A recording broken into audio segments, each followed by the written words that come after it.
Hello. Welcome to day 7. I know I'm a day behind. Don't yell at me. Uh, it's tough. I've been dealing with autoimmune flare-ups and been crazy busy, as you guys know, and it doesn't appear to be slowing down.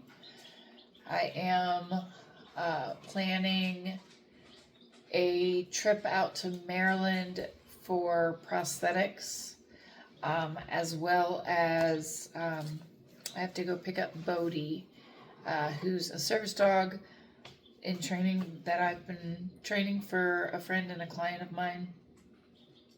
And we just sent him over there to spend some time. She could get to know him. And now we're going to bring him back to try to finish him out on his training. So I got to go out there and pick him up. And then I'm hoping to go out to Orlando in December with Sumi, my Shiba, for the big show out there, which I've wanted to go to forever. I just, don't typically show in December. It's usually kind of a slow time of the year and a lot going on. So, anywho, just a lot going on, and it takes its toll on my body and my health, but we're getting through it. It's okay. We're getting through it. The Lord will get us through, right? We just pray to the Lord, and He's going to get us through, as He always does. But I wanted to read out of our book, Zip It, the 40-Day Challenge. We are on day 7. And, excuse me, the title is Your Heart Thoughts Are Louder Than You Realize. I'm just going to drink some of my smoothie. And I still don't know where my microphone is. I know I have it somewhere.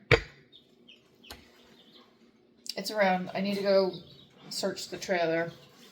But your heart thoughts are louder than you realize. Knowing their thoughts, Jesus said, "Why do you entertain evil thoughts in your hearts?" Matthew 9:4. From the bottom of my heart, I want you to know that God is teaching me so much through this 40-day challenge. Just as I pray, He is teaching you. As I sat down with Matthew 9 today, it was as if God was using His supernatural neon marker to highlight some nuggets of truth I had never seen before. Are you ready for another day of entrusting our words to God and purposing to glorify Him with our speech? I am. 3 unique situations happen consecutively in Matthew 9. First, some men bring a paralyzed friend to Jesus, and Jesus forgives and heals him. Next, Jesus goes to dinner with tax collectors. And then a woman who suffers from bleeding approaches Jesus and touches the hem of His cloak. These stories might be familiar, but let's take a closer look to see in them what God is showing us about our words. First, in the story of Jesus healing the paralyzed man, we discover that Jesus can hear our unspoken thoughts. Jesus forgave the man of his sins. And at this, some of the teachers of the law said to themselves, "This fellow is blaspheming." Knowing their thoughts, Jesus said, "Why do you entertain evil thoughts in your hearts?" Matthew 9, verse 3 through 4. Jesus can hear our thoughts. Not only can He hear our thoughts, but He can respond to our thoughts. If Jesus can hear us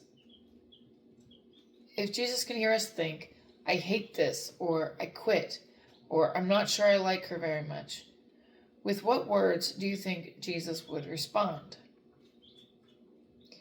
When we drill down deeper into Matthew 9:3, we discover the Greek word for knowing has several definitions, one of which is to see with eyes. So when Jesus knows our thoughts, he actually sees the evil thoughts in our hearts. Whoa. Wow. I know that, right? But do I really know that? I sometimes think of my heart and mind as closets. Inside are fresh emotions, percolating questions, and even evil thoughts. The evil thoughts are probably hanging in the back somewhere, like an old pink taffeta bridesmaid dress I can't fit into, or some hideous fad clothing from the 80s. One thing's for sure, Jesus sees it all and knows what is ill-fitting for my waist and for my lips. Next, in Matthew 9, is Jesus' dinner with the tax collectors. Jesus is enjoying food and good conversation, but when the Pharisees spot this shindig, they ask his disciples, "Why does your teacher eat with tax collectors and sinners?" Matthew 9:11. Notice that the Pharisees didn't direct their question towards Jesus. They asked his disciples. Yet on hearing this, Jesus said, "It is not the healthy who need a doctor, but the sick." Matthew 9:12. This exchange reveals another key point for today. Jesus hears our words towards other, and he can respond if he chooses. Why? I believe because every conversation in some capacity is directed toward him. We are his children. He loves us. He knows all the hairs on our head, and I believe he also cares about every word spoken from our heart. Finally, let's look at the woman who touched Jesus' cloak to find healing. The Bible tells us a woman who had been subject to bleeding for 12 years came up behind him and touched the edge of his cloak. She said to herself, "If I only touch his cloak, I will be healed." Jesus turned and saw her. "Take heart, daughter," he said. "Your faith has healed you." And the woman was healed at that moment. Matthew 9, verse 20 through 22. Jesus even hears the words we speak to ourselves. Again, we don't know if this woman spoke loudly or softly. We just know she said these things to herself. What a beautiful response Jesus has. He turns and sees her. So I have to ask you this question. If Jesus were to turn and look at you right now, what would he find you saying to yourself? Jesus hears the words of your heart. Jesus hears the words you speak to others. Jesus hears the words you say to yourself. He sees you, and he hears your thoughts. Let's make them faithful today. Today's takeaways. Keep a clean word robe. And it's written like word-robe. Jesus hears those unspoken words of the heart. We talked previously about thoughts being the birthplace for words. Today we likened our hearts and mind to a closet. What kind of word robe do you have hanging in there? Keep it clean, fresh, and full of his promises. Consider Jesus' response. You might not be asking Jesus a question or expecting him to respond when you have a conversation with friends, but he can step in at any time. Consider what he would say to you if he heard your thoughts. Would he see those words and find them to be fitting of the wonderful child of the King that you are?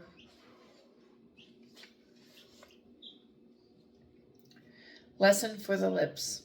Ask God to make you aware of the conversations you have with yourself. I could probably make it a long time without evaluating what I'm actually talking to myself about. What about you? What kinds of conversations do you have with yourself? Write down the unspoken words you tend to repeat to yourself. Then look up one of God's promises that will reorient your unspoken conversation towards something Jesus would find to be sweet. It might look something like this. Heart thought, ugh, I'm so not looking forward to today. God thought, this is the day the Lord has made. We will rejoice and be glad in it. Psalm 118, verse 24. Prayer. Dear Heavenly Father, I need your help in revealing all the contents of my word robe. You know the thoughts of my heart and mind closet. I want you to see a girl who stores up truth and dwells in your goodness. Allow me to remember what you teach me every day of this challenge. Thank you for your word and the intimate things you say to me every day. You are a good Father. In Jesus' mighty name, amen.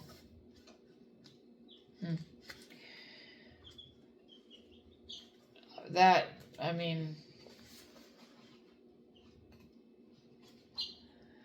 was heavy. I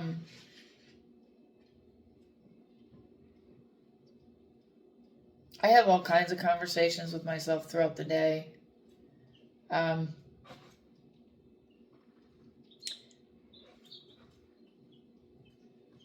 sometimes I even kind of plan conversations out as to if I have an interaction with this person, or I might even go back to, previous conversations and reassess that and, maybe reevaluate what I could have said. And usually, more often than not, I would probably say my reevaluation of it isn't to maybe approach it more Christ-like. It's, usually to be like, kind of get that, like, that zinger. And I know, there's a lot of people out there that probably do that. I think there was a study about, women will review conversations in their head, whereas, men don't do that kind of thing. So, we are kind of wired differently. But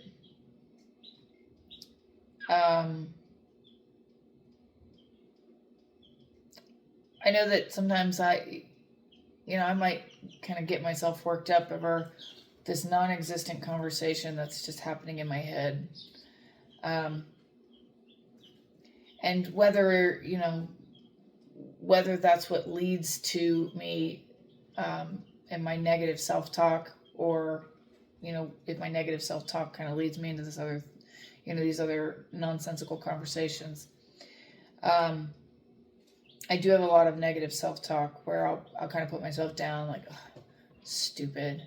Now you gotta go do this. Like, I'll forget something. I'll walk all the way out to the kennel and I'll be like, stupid, you should have gone, should have used the restroom before you came out here. Now you gotta walk all the way back in, all the way to the bathroom, take your leg off, use the restroom, and put your leg back on, walk all the way back out here when you should have done it before you came out. You should have done it.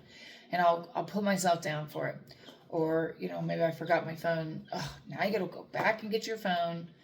I'll speak negatively to myself quite often.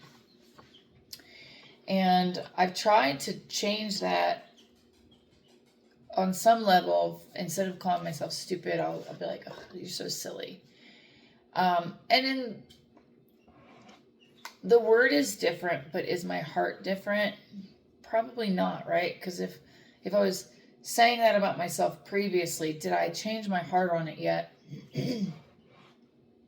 Or am I still mad at myself for forgetting things all the time, and I can't necessarily change my heart on it, but I can pray about it. I can pray to God, and I can remind myself what God says about me. I can look through the Bible and see what does God say about me? Who does he say I am? Rather than who do I say I am? Because, my opinions change all the time. Sometimes I'm the greatest dog trainer out there. I'm great at dog training, and then other times I feel like I'm horrible at it. And is it really that I went from being a good dog trainer to a bad dog trainer? Not necessarily, no. Sometimes my body might not be cooperating with me as much, which just, kind of makes me feel like I'm not as good. But I still am a knowledgeable dog trainer. I still know what I'm doing. I'm just maybe not in a good headspace. Maybe I've been negatively talking to myself too much. I've been saying too many negative things about me, and it's that door. It's opening that door to the devil coming in and being like, yeah, you are a terrible dog trainer. You are bad at this thing that you've dedicated your life to, right? Whatever it is, I say dog trainer because that's what I am. I'm a dog trainer, right? But whatever job you have, right? Maybe you are the best supervising manager on your team. And then, you're having a tough go at things, and you're like, man, not very good at this, and the devil kind of takes that in, and he's like, yeah, you're right, you're not very good at this, why are you even bothering? You should just quit, you should just give up.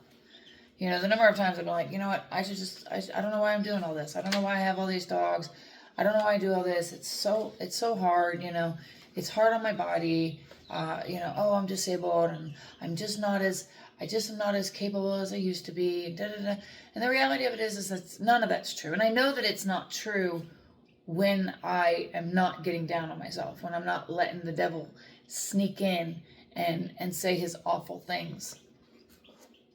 But when I'm talking down on myself and giving myself a hard time, I open that door for so many other things, for the devil to come in. I might be negatively self-talking to myself out of just habit, right? It's just a habit I've formed. But that opens the door to the devil coming in and being like, you're right, you are terrible. You're terrible at this profession. You're terrible at this. You're not good at anything. Why do you even bother? Maybe you should just delete yourself. Nobody even loves you. Nobody cares, right? And then you're like, man, nobody cares. Nobody loves me. Da, da, da. And, God hears all of that. And I have in my mind, he'd be kind of sad, but also mad at the same time. Like, don't you know what I've said about you? Do you not believe me? Do you not believe what I've said about you, about who you are? Do you not trust me? But also, I feel that he'd be grieved, why would you think so low of yourself when that's not what I say about you? I say that you're beautiful. I say that you are perfectly made. I say that I know every hair on your head. Why would you say these things about yourself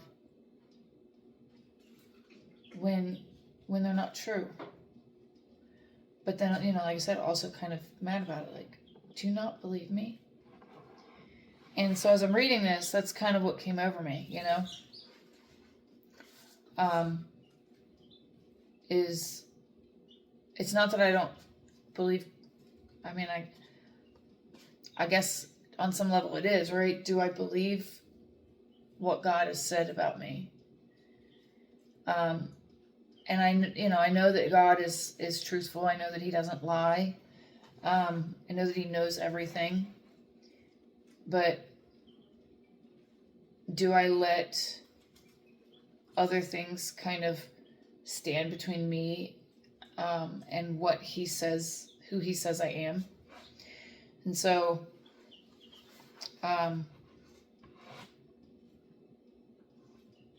he hears what we're saying, and it grieves him.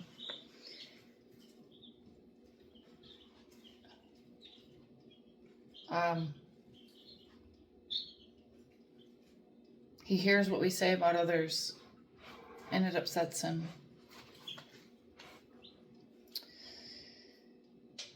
So I think we need to remember that. I think that that's a really important thing to remember. God hears everything that we say out loud, that we say in our heads to ourselves, that we say to others. And so rather than going to somebody else, hey, why is so-and-so doing that?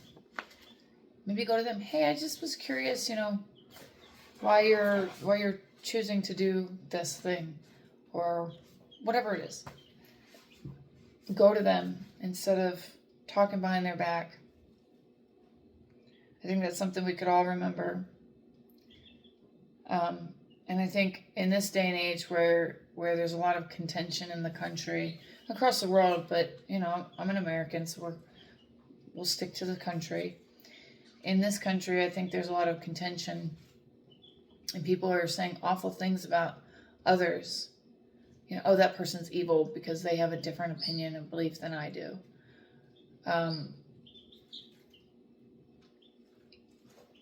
And that's just not okay. And Christians are doing it too. And we need to remember, God hears that. I hear some pretty high level, like influencers who are Christians. They're not necessarily Christian influencers, but they're Christians.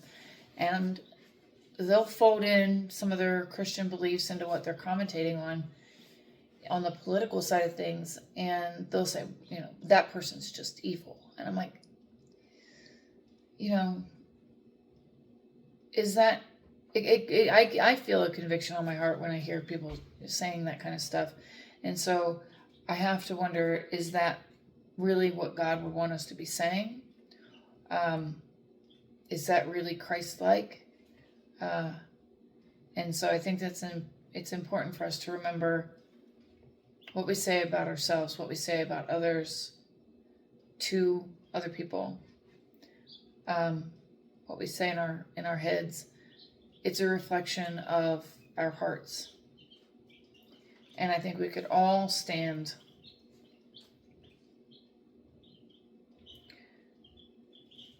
to review that. So that was pretty heavy. Just thought I'd share my thoughts with you. I know this video went a little long, but I hope you enjoyed today's reading. I know I certainly enjoyed reading it with you. I'm sorry I'm a day behind. We will get caught up, I promise. Hopefully, I'll do my best. But God bless, and I will see you next time.